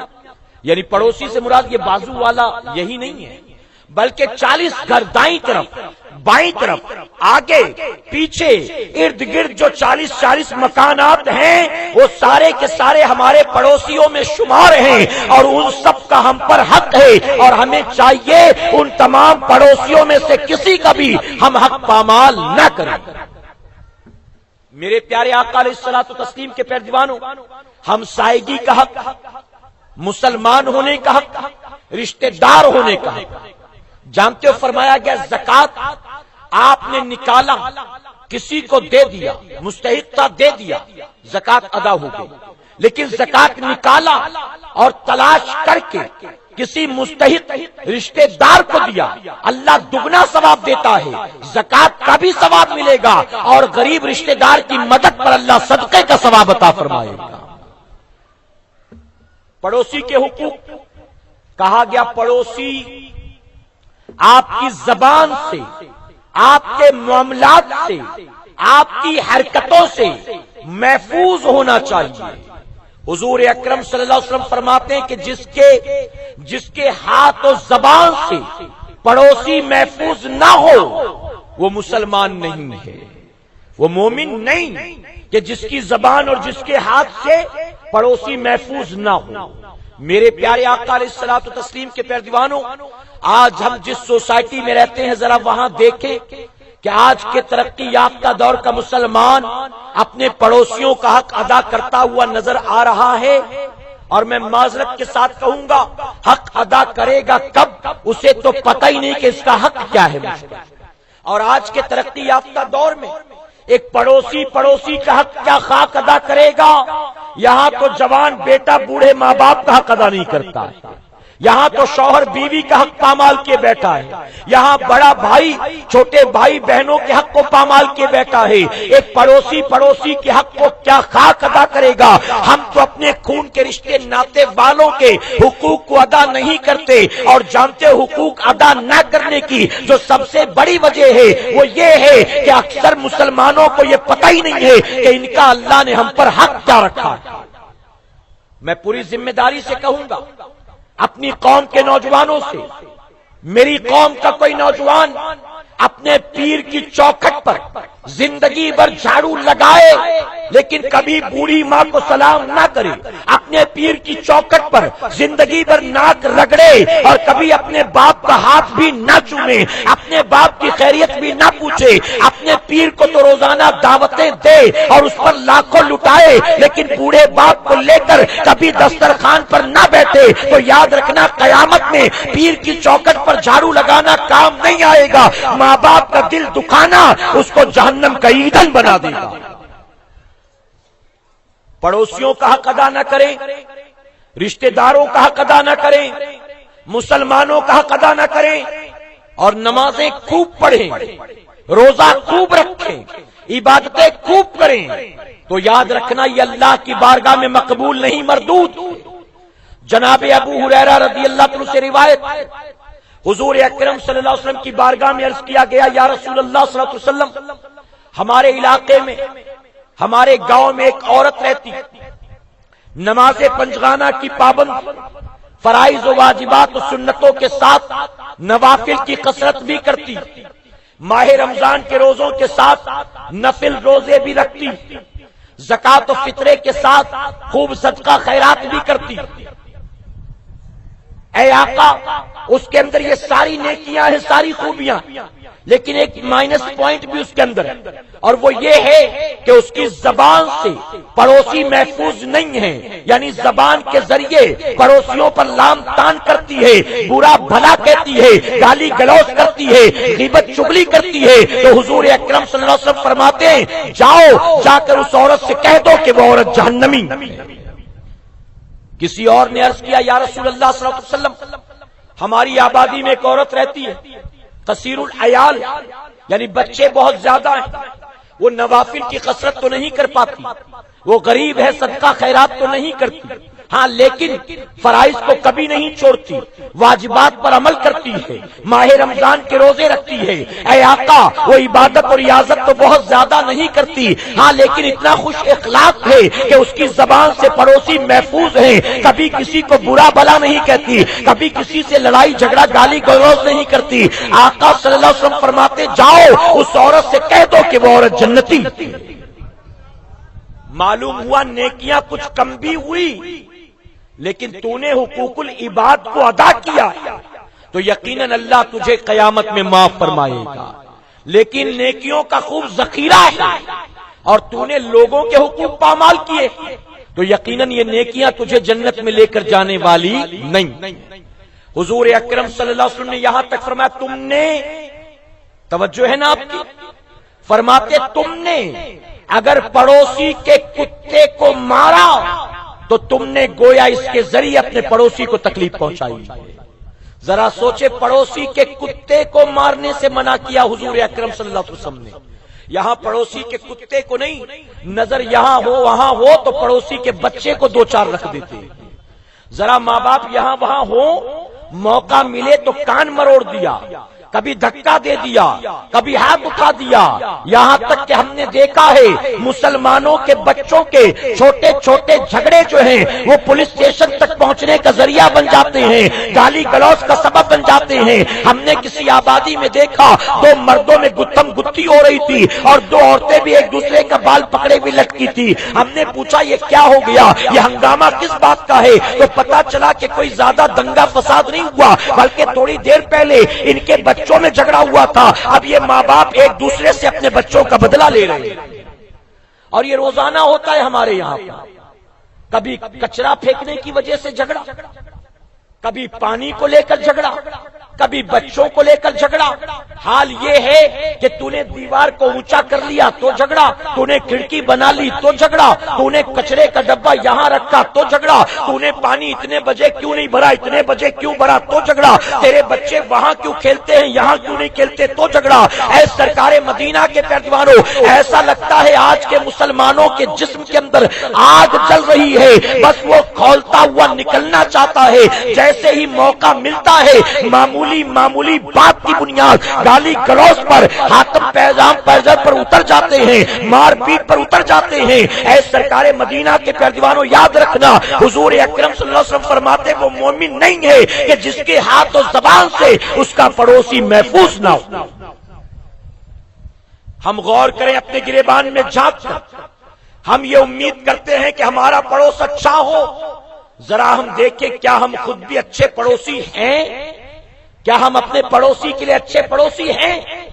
جانتے ہو ایک صحابی رسول حضور اکرم صلی اللہ علیہ وسلم کی بارگاہ میں حاضر ہوئے، عرض کرتے ہیں یا رسول اللہ صلی اللہ علیہ وسلم میرا پڑوسی مجھے بہت پریشان کرتا، بات بات پر گالی گلوچ، لڑائی جھگڑا، مار پیٹ کی بات۔ حضور اکرم صلی اللہ علیہ وسلم فرماتے جاؤ صبر سے کام لو، اللہ تمہاری مدد کرے گا، صبر سے کام لو۔ کہیں سبحان اللہ۔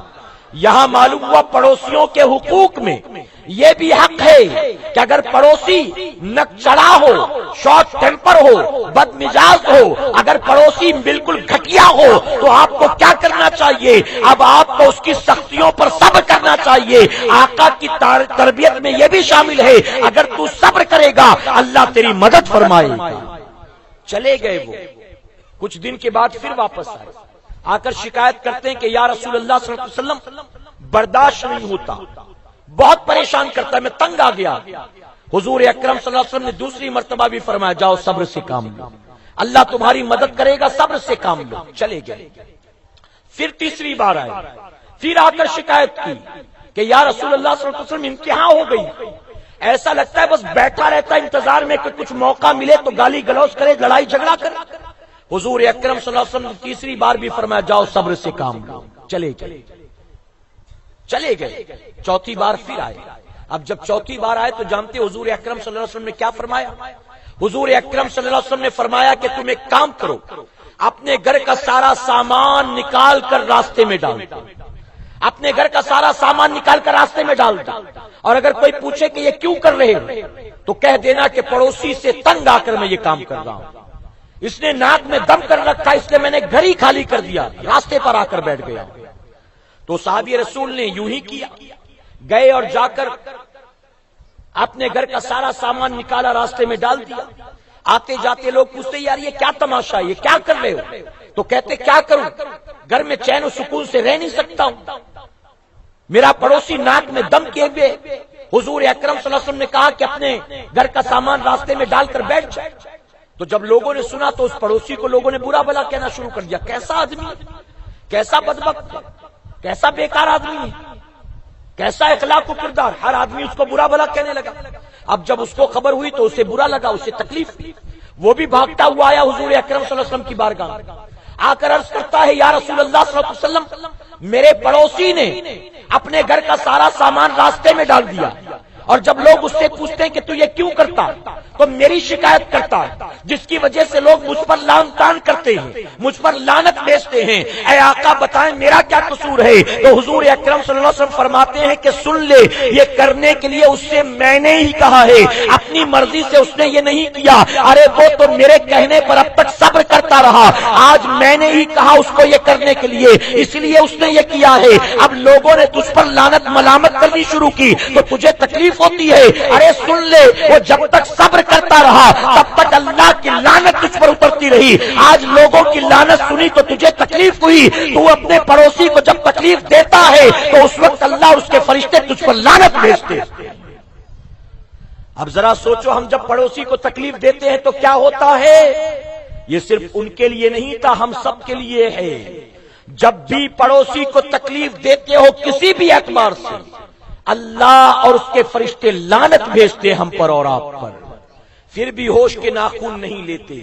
خاص کر کے میں اپنی بہنوں سے کہوں گا، میں عورتوں سے کہوں گا جو بچوں کے معمولی جھگڑے اور باتوں کی بنیاد ایک دوسرے کو گالیاں دینا شروع کر دیتی، ایک دوسرے کو نہ جانے کیا کچھ کہنا شروع کر دیتی۔ سن لیں، اگر کسی نے کسی مسلمان پر کوئی بہتان عائد کیا، بچوں کے جھگڑے کی وجہ سے کوئی عورت اس بچے کی ماں کو معاذ اللہ ثم معاذ اللہ برا بلا کہہ رہی ہے، جو خصلت اس عورت میں نہیں ہے، یہ عورت اس پر بہتان لگاتی ہے، تو فرمایا گیا کسی مسلمان پر بہتان لگانا یہ گناہ کبیرہ ہے، یہ حرام ہے، اور یہاں تک فرمایا گیا اگر تم اپنے کسی مومن بھائی پر بہتان لگاتے ہو جیسا وہ نہیں ہے، تم نے ویسا کہا، اس پر بہتان لگایا، تو تمہیں اس وقت تک موت نہیں آئے گی جب تک کہ تمہارا وہ خود ہونا مشہور نہ ہو جائے۔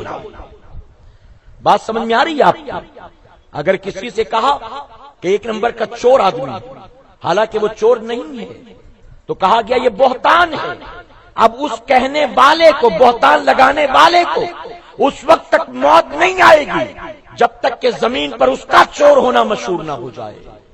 کتنی بڑی بات ہے، لوگ توجہ نہیں دیتے۔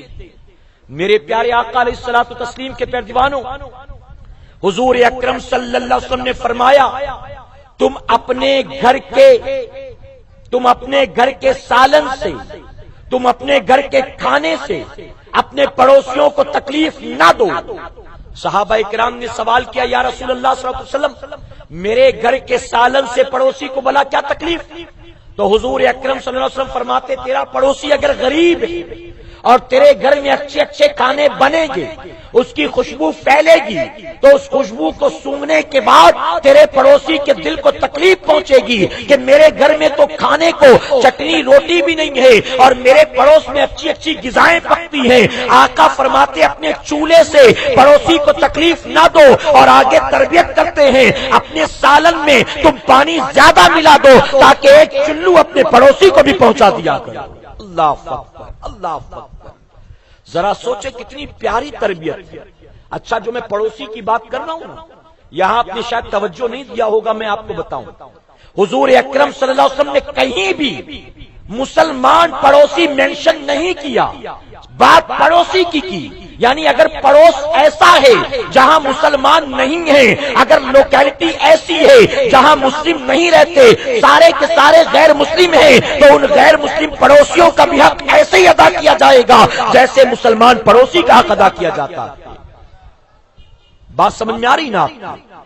میرے پیارے آقا علیہ الصلوۃ والتسلیم کے پیروانوں، ماں عائشہ صدیقہ رضی اللہ تعالیٰ عنہا نے حضور اکرم صلی اللہ علیہ وسلم کی بارگاہ میں سوال کیا یا رسول اللہ صلی اللہ علیہ وسلم میرے پاس کوئی چیز ہے جو میں اپنے پڑوسی کو دینا چاہتی ہوں، لیکن اتنا نہیں کہ سب کو دے سکوں، اتنا نہیں کہ سب کو دے سکوں، تو اے آقا آپ بتائیں کہ میں کسے دوں؟ اب یہاں سیکھنے کی بات، اتنا نہیں کہ سب کو دے سکوں تو آپ بتائیں کہ میں کسے دوں؟ تو حضور اکرم صلی اللہ علیہ وسلم فرماتے ہیں کہ عائشہ جس کا دروازہ تیرے دروازے کے قریب ہو تو اس کو دے دے، جس کا دروازہ تیرے دروازے کے قریب۔ اب یہ نہیں ہے کہ 4 گھر فلان کے وہاں جا کر دے آیا اور یہاں جو بیوہ رہتی تھی اس کو نہ دیا، اس کے گھر میں یتیم بچے تھے اسے نہ دیا، یہ غریب تھی یہاں نہ دیا، یہ بے روزگار تھا یہاں نہ دیا، بلکہ 10 گھر فلان کے وہاں جا کر دے کر آیا، تو اس سے منع کیا گیا، کہا گیا جس کا دروازہ تیرے دروازے سے قریب ہو اس کو دے دے۔ یہاں پر معلوم ہوا دینے کی نیت تو دونوں کی تھی کہ دونوں کو دینا، لیکن اتنا تھا نہیں، دیا ایک کو، لیکن ایسے میں اللہ کے خزانے میں کوئی کمی نہیں، فرمایا گیا دینے کی نیت دونوں کی تھی، مال دونوں کو دینے جتنا نہیں تھا تو دیا ایک کو، لیکن نیت کی بنیاد اللہ دونوں کو دینے کا ثواب عطا فرمائے گا۔ اور جو پڑوسیوں کے حق ادا نہ کرے، ان کی فکر نہ کرے، حضور اکرم صلی اللہ علیہ وسلم فرماتے ہیں رات بھر اس شخص پر اللہ اور اس کے فرشتے لعنت بھیجتے ہیں جو خود تو پیٹ بھر کر کھاتا ہے سو جاتا ہے اور اس کا پڑوسی بھوکا رہتا ہے۔ یعنی میرے آقا صلی اللہ علیہ وسلم نے فرمایا کہ تو اپنا پیٹ بھر کر کھا کر سونے سے پہلے اپنے پڑوس کی بھی خبر لے لے کہ اس کے گھر میں چولہا جلا بھی ہے کہ نہیں ہے، اس کے گھر میں کچھ کھانے پینے کا سامان ہے بھی ہے کہ نہیں ہے، اگر نہیں ہے تو ان کو کھلا، اس کے بعد تو کھا، پھر دیکھ اللہ تبارک تعالیٰ اس نیکی کا صلہ بھی دے گا، تیری روزی میں برکت بھی عطا کرے گا۔ حضور اکرم صلی اللہ علیہ وسلم فرماتے جب تم بازار سے اپنے لیے میوہ خریدو، توجہ ہے نا، جب تم بازار سے اپنے لیے میوہ خریدو تو تھوڑا پڑوسیوں کے لیے بھی لے لیا کرو۔ محبت سے کہیں، اب مجھے لگ رہا ہے تھک گئے آپ لوگ، اچھا کرتے نہیں ہو نا یہ سب کچھ، اسی لیے سبحان اللہ نہیں کہہ رہے۔ یہاں میوہ خریدیں تو پڑوسیوں کے لیے بھی تھوڑا لے آئے، موقع ملے تو پڑوسی کے گھر میں جو رکھا ہے وہ بھی گھس کر لوٹ لے جائیں. ہمارا اور آپ کا حال تو یہ ہے نا, کبھی خریدتے وقت خیال آتا ہے کہ چلو یار تھوڑا اور لے لیں, اس پڑوسی کو بھی دے دیں. کبھی خیال آتا ہے اچھا عید میں, بقرہ عید میں اپنے گھر کے لیے ہم شیر خرما لے رہے ہیں, دودھ والے کو بول دیا کل 6 لیٹر دے دینا, پہلے ہی جا کر ڈرائی فروٹ خرید لائے. لیکن کیا کبھی یہ سودا کرتے وقت, یہ خریداری کرتے وقت ہمیں خیال بھی آیا پڑوس میں ایک بیوہ عورت بھی تو رہتی ہے, ابھی شوہر کا انتقال ہو کر 8 مہینہ ہوا ہے, ابھی بیوہ ہونے کے بعد پہلی عید ہے, پتہ نہیں اس کے گھر میں انتظام ہے کہ نہیں ہے. اپنے گھر کے لیے تو ہم نے پاؤ کلو لے لیا, چلو اس کے لیے 100 گرام لے لیتے ہیں. اپنے گھر کے لیے تو ہر ڈرائی فروٹ ہم نے پاؤ الگ الگ لے لیا, اس کے گھر کے لیے سارا ملا کر پاؤ کلو لے لیتے ہیں. کتنے لوگ ہیں جن کے دل میں یہ خیال آتا ہے, اور یاد رکھنا میں ذمہ داری کے ساتھ کہتا ہوں یہ خیال ہر کسی کے دل میں آتا بھی نہیں ہے. وہ خوش نصیب ہوتے ہیں جن کے دلوں میں اللہ اپنے بھائیوں اور بہنوں کی فکر پیدا فرماتا ہے, جو صرف اپنی نہیں سوچتا ہے, جب سوچتا ہے تو غریبوں کی بھی سوچتا ہے, پڑوسیوں کی بھی سوچتا ہے, مسلمانوں کی بھی سوچتا ہے. تو میرے پیارے آقا علیہ الصلوۃ والتسلیم کے پیروانوں, حضور اکرم صلی اللہ علیہ وسلم فرماتے اپنے گھر کے لیے جب میوہ خریدو تو کچھ اپنے پڑوسیوں کے لیے بھی لے لیا کرو, اور فرماتے کہ اگر پڑوسیوں کے لیے نہ لے سکو تو اپنے گھر میں میوہ چھپا کر لایا کرو, اپنے گھر میں میوہ چھپا کر لایا کرو. اور آگے فرماتے ہیں اپنے بچوں کے ہاتھوں میں ایسی چیز کھاتا ہوا انہیں باہر نہ بھیجو جو غریب کے بچوں کو میسر نہ آئے, کیونکہ تمہاری اولاد اگر ایسی چیزیں لے کر کھاتے کھاتے باہر گھومے گی تو غریبوں کے بچے دیکھیں گے وہ کھانے کی خریدنے کی حیثیت نہیں رکھتے, انہیں رنج و ملال ہوگا. آقا فرماتے ہیں اپنے بچوں کو ایسی چیزیں باہر دے کر نہ بھیجو کہ غریبوں کے دلوں کو تکلیف پہنچے گی. اللہ اکبر, کیا تربیت ہے, کیا فکر ہے, کیا تعلیم ہے.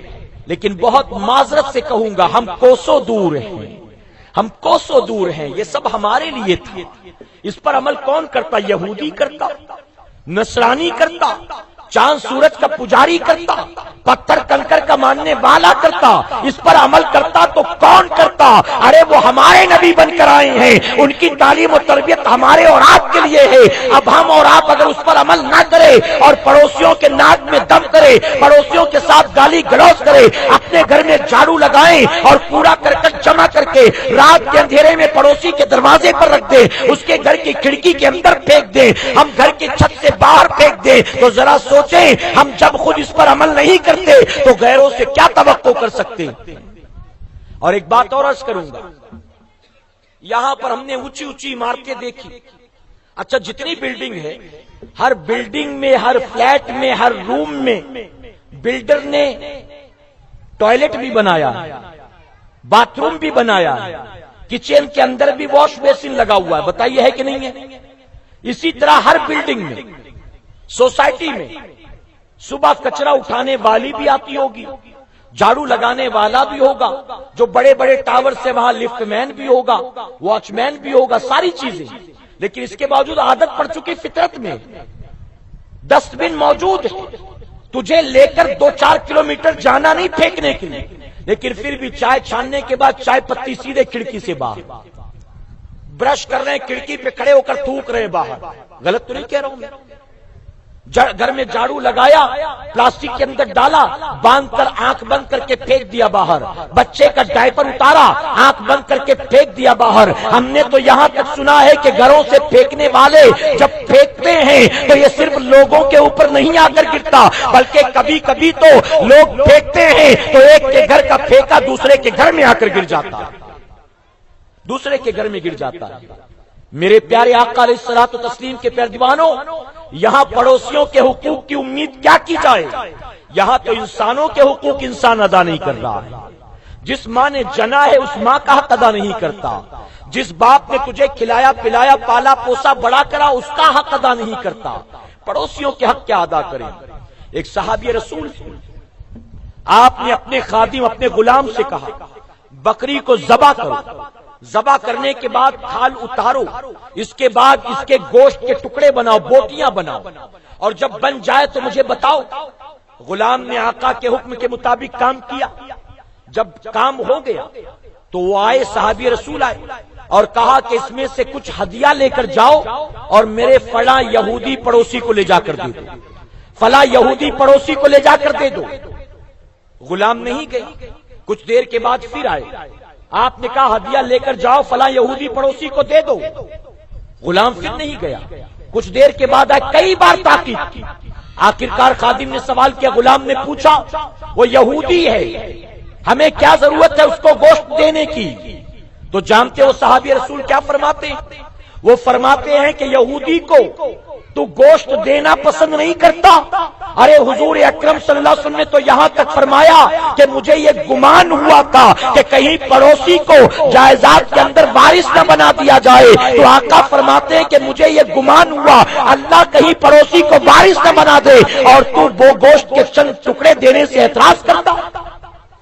معلوم ہوا پڑوسی صرف مسلمان ہو تو اسی کے گھر کھانا پینا نہیں بھیجنا، بلکہ غیر مسلم ہو تو اس کے گھر بھی بھیجنا چاہیے، غیر مسلم ہو۔ ہاں یہاں پر ایک بات عرض کرنا چاہوں گا، اگر یہ گوشت قربانی کا ہو، اگر یہ گوشت عقیقے کا ہو تو اس سے منع کیا گیا ہے، اور ورنہ روزانہ میں کہتا ہوں سال کے 12 مہینے آپ اپنے لیے 1 کلو لاتے اس کے لیے 1.25 کلو روزانہ سال بھر لا کر بازار سے دو، شریعت نے منع نہیں کیا۔ اگر منع کیا ہے تو قربانی اور عقیقے کا گوشت دینے سے منع کیا ہے۔ میرے پیارے آقا علیہ الصلوۃ والتسلیم کے پیارے دیوانوں، تو پڑوسی کسی بھی مذہب کا ہو، کسی بھی رنگ و نسل کا ہو، اس کا حق ادا کرنا بحیثیت پڑوسی ہمارے اور آپ کے لیے لازم، ضروری۔ حضور اکرم صلی اللہ علیہ وسلم نے فرمایا اپنی زبان سے، اپنے معاملات سے پڑوسی کو تکلیف نہ دے، تیرا پڑوسی مصیبت میں ہو تو اس کی مدد کر، تیرا پڑوسی بیمار ہو تو اس کی عیادت کر، تیرا پڑوسی اگر وہ کوئی کامیابی حاصل کرے تو اس کو مبارکباد دے، اگر تیرا پڑوسی تکلیف میں ہو تو اس کی حوصلہ افزائی کر، تیرا پڑوسی اگر قرض دار ہو تو دولت دے کر اگر حیثیت رکھتا ہے اس کی مدد کر۔ یہاں تک فرمایا گیا ایک پڑوسی پڑوس میں آ کر اگر کچھ مانگتا ہے تو پڑوسی کا اس پر حق ہے کہ جو چیز مانگی جائے وہ چیز اس کو دیا جائے، یہ حق ہے۔ کبھی کبھی ہوتا ہے نا، گھر میں عورت کھانا بنا رہی تھی، اچانک بناتے بناتے خیال آیا کہ دھنیا نہیں ہے، اگر دھنیا ہوتا تو کام بن جاتا۔ اب اس نے بچے کو بازار نہ بھیجا بلکہ کہا ذرا پڑوس میں پوچھ لینا کہ دھنیا ہے۔ اب وہاں بھیجا تو کہا کہ حق ہے پڑوسی کا، اگر ہے تو منع نہ کیا جائے بلکہ دیا جائے۔ چائے بنا رہی تھی صبح صبح اور یاد نہیں تھا، شکر ختم ہو گئی، اب پڑوسی کے یہاں بھیج دیا کہ بیٹا ذرا وہاں سے مانگ کر لے آؤ، ہم بعد میں لا کر دے دیں گے۔ تو کہا گیا پڑوسی کا حق ہے کہ جب مانگا جائے ہو تو دیا جائے، دیا جائے۔ ہوتا کیا ہمارے یہاں پہلی بار آ گیا کوئی تو دے دیں گے، دوسری بار آیا تو بھی دے دیں گے، تیسری بار آیا تو کہا یار اب تو زیادہ ہو رہا ہے، اب تو اس کو دے دے کے ہم نے عادت خراب کر دی۔ اور شوہر خود کہے گا میں نے پہلے کہا تھا تو نے پہلی بار جو دیا ہے نا تو اب زندگی بھر تو دیتی رہے گی، پہلے نہیں دینا چاہیے تھا۔ ارے پہلے دینا نہیں چاہیے تو نے احسان نہیں کیا، تو نے حق ادا کیا۔ اور میں ذمہ داری سے کہتا ہوں پڑوسی کو 1 بار 2 بار 3 بار 4 بار 10 بار، اگر 10 بار تم نے دیا ہے اس سے کچھ بھی آج تک نہیں لیا، لیکن کبھی زندگی میں ایسا ہوتا ہے کہ 10 بار تم دے چکے اور زندگی میں کوئی معاملہ ایک ایسا آ گیا کہ جس میں وہ کام آ جاتا ہے تو اس کا وہ 1 بار کام آنا آپ کا 10 بار احسان کرنے پر بھاری ہو جاتا ہے۔ غلط تو نہیں کہہ رہا ہوں میں، اس کا 1 بار آپ کی مدد کرنا آپ کے 10 بار چھوٹے چھوٹے مدد پر بھاری ہو جاتا ہے، اس لیے کرنا چاہیے، کبھی انکار نہیں کرنا چاہیے۔ ہمارا حال یہ ہے کہ 2 بار 3 بار دے دیا تو چوتھی بار ہم غیبت بھی کرنا شروع کر دیں گے، یار ان کی عادت خراب ہو گئی ہے، ان کے گھر میں کچھ رہتا ہی نہیں ہے، کبھی سلنڈر مانگنے آ گئے، کبھی نمک مانگنے آ گئے، کبھی دھنیا مانگنے آ گئے، کبھی گیس کا، کبھی جو ہے کچھ اور مانگنے آ گئے، ہمیشہ ان کا لگا رہتا ہے، ان کو دینا ہی نہیں ہے تو غیبت بھی شروع کر دیتے، پھر 5ویں 6ٹھی بار دینے کے بعد انکار کرنا شروع کر دیتے، اس کے بعد تو ماں چھپنا شروع کر دیتی، دروازے پر ڈور بیل رنگ ہوئی یا دروازہ نوک کیا تو بیٹی سے کہتے دیکھ کون ہے، اور دیکھ کر اس نے کہا کہ فلاں خالہ ہے، پڑوسن ہے، چچی ہے، ممانی پھوپھی، تو ماں اندر چھپ جاتی، کہتی بول دے امی بازار گئی ہوئی۔ ابھی میں آؤں گی تو کچھ نہ کچھ مانگے گی، بول دے کہ امی بازار گئے، کتنی اچھی تربیت۔ ماں بیٹی سے خود کہہ رہی بیٹی جھوٹ بول دے، جھوٹ بول دے، اور پھر بیٹی کو جب ٹرینڈ کرتی ہے ماں کہ پڑوسن سے جھوٹ بول، فلاں سے جھوٹ بول، تو پھر وہ بچی بڑی ہو کر ماں سے بھی جھوٹ بولنا شروع کر دیتی ہے۔ ابھی تو اسکول میں تھی، آپ نے ٹریننگ دی نا، پھر کالج جاتی ہے تو آپ کے ساتھ بھی وہی بتاتی ہے، پھر ایکسٹرا لیکچر کے نام پر، کلاسز کے نام پر، پروجیکٹ کے نام پر وہ کالج بنک کرتی ہے اور نہ جانے کہاں کہاں جاتی ہے۔ جب تم نے بچپن میں اس کو جھوٹ بولنے کی تعلیم دی تھی تو بڑی ہو کر وہ بتا رہی کہ امی میں بالکل ٹرینڈ ہو گئی ہوں۔ پڑوسیوں سے بولتی رہی، وہ پکڑ نہ سکے، اب تو آپ سے بھی بول کر نکل جاتی ہوں، آپ بھی نہیں پکڑ پاتی۔ تو یہ ہمارے گھر کا ماحول ہے۔ میرے پیارے آقا علیہ الصلوۃ والتسلیم کے پیروانوں، تو پڑوسیوں کے حقوق فرمایا گیا، اپنے گھر کے کوڑے کرکٹ سے پڑوسی کو تکلیف نہ پہنچاؤ۔ اسی طرح ایک اور پڑوسی کا حق ہے، تھکے تو نہیں نا آپ، پڑوسی کا حق ہے۔ فرمایا گیا اگر آپ کا کوئی پڑوسی ہے، چاہے مکان کے اعتبار سے، چاہے دکان کے اعتبار سے، چاہے کھیت کھلیان کے اعتبار سے، چاہے باغات کے اعتبار سے، چاہے پلاٹ کے اعتبار سے، کہا گیا جب آپ اپنی جگہ کو بیچنا چاہتے ہیں، دکان کی شکل میں ہو، مکان کی شکل میں ہو، کسی بھی صورت میں اگر آپ اس کو بیچنا چاہتے ہیں تو پڑوسی کا حق ہے کہ سب سے پہلے پڑوسی سے پوچھا جائے۔ یعنی میں اپنی دکان بیچ رہا ہوں، آپ کو لینا ہے، اگر وہ لینے کے لیے تیار ہے تو اسی کے ہاتھ بیچا جائے گا۔ یہاں تک کہا گیا، توجہ ہے نا آپ کی، یہاں تک کہا گیا کہ پڑوسی کو بیچا جائے گا، یہ پڑوسی کا حق ہے۔ اگر سامنے کوئی اور مارکیٹ ویلیو سے زیادہ قیمت دے رہا ہے کہ وہ 80 دے گا، میں آپ کو 85 دیتا ہوں، میں آپ کو 87 دیتا ہوں، میں آپ کو 90 دیتا ہوں، آپ مجھے دے دو، کہا گیا ایسے میں بھی اس XYZ کو نہیں دیا جائے گا، بلکہ مارکیٹ ویلیو کے اعتبار سے پڑوسی ہی کو دیا جائے گا۔ اب یہ نہ کہیں کہ وہ شخص تو 90 دے رہا ہے، اب پڑوسی کہے گا یار ہماری بلڈنگ میں 3 فلیٹ بکے ہیں، ابھی 15 دن پہلے، 1 مہینے پہلے، 5 دن پہلے 80 میں، آپ مجھ سے 90 کیوں مانگ رہے ہو؟ آپ کہو گے کیونکہ وہ آدمی مجھے 90 دے رہا ہے۔ کہا گیا یہ ناانصافی، یہ ناانصافی ہے، یہ پڑوسی کا حق پامال کرنا۔ کوئی 90 نہیں تجھے 1 کروڑ دے، لیکن پھر بھی تو اس کے ہاتھ سودا نہیں کر سکتا۔